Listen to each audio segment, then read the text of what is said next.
Hi, it's Heather Morrow here with a low power mode popping up in front of my face. That's helpful when you're doing Facebook Live. Anyway, I am out here in my garage. It's evening.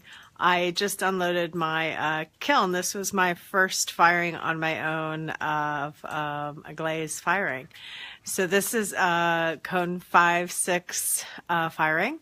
And it's all new to me. Previously, I've been at a studio that was high fire, and everything was taken care of for me. I just glazed the pieces, put them on a shelf, and magically, they came back, and I could pick them up. And so I didn't really have to do anything with worrying about temperature or glazes or anything, because it was all taken care of for me. Anyway, I did have 2 mishaps and quite a few successes, so I'm very pleased with how things turned out. So I'm going to share that with you, and I'm sorry my garage is a disaster slash studio. Anyway, let's see. How am I going to do this? So, sorry. So the first piece here, this is with a Celadon glaze on it. It's a nice vase. It came out very nice. I'm very pleased with how it turned out. So that glaze is a success. It will be purchased and used again. I did a couple pieces with that. Here's a little cup that I threw during a Tom Coleman workshop, so it's kind of his influence on the style of the cup, but again, that Celadon color. And I did a bowl. Sorry, there's a lot of pottery here. So here's one of the bowls that I threw during that workshop again, and I did that lovely Celadon glaze. So it's a light pale green. You can see the clay body, the porcelain clay body through it. So those turned out very good. I'm very happy with them. I also did a little piece that my niece Sophia threw while she was visiting for the wedding. So I went ahead and glazed that as also that Celadon. Then I got brave and I did a red. This again is a low fire glaze. It's called Hot Tamale, and it turned out really nice. It's very stable. This glaze I've had for years. It actually can go up to high fire, so I've used it on a variety of pieces over the years doing high firing, because it keeps a similar color. Actually, it gets more tomato colored, like tomato soup colored. So this is pretty hot tamale red.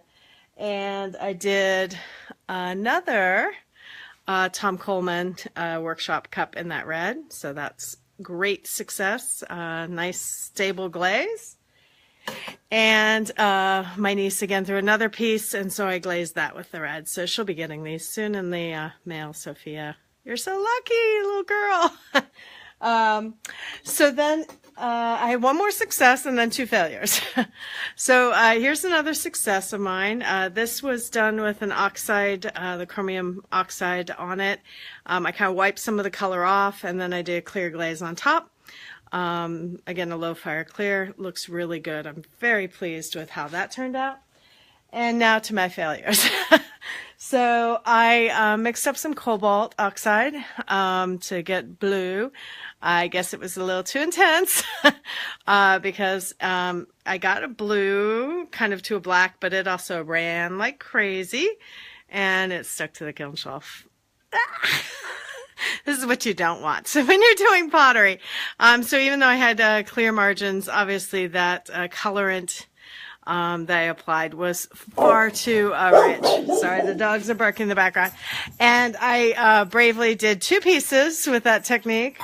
So here is the other one. This was one of the pieces I threw during that Tom Coleman workshop. And you can see it went very black on the one side, and the cobalt colorant ran down the piece and stuck to the kiln shelf. So I had these little pieces I did. They're going to be a gift for the holidays. The leaves, co-workers, close your eyes. Anyway, these turned out pretty good, so I'm happy with those. Again, I did the chromium oxide and then a clear on top. So those were a success. There's about 50 of those already done, so I'm very pleased with that. Anyway, I hope you've enjoyed my little preview of my kiln opening. Again, some successes and a few failures. So live and learn, and I hope you have a wonderful evening. Bye-bye.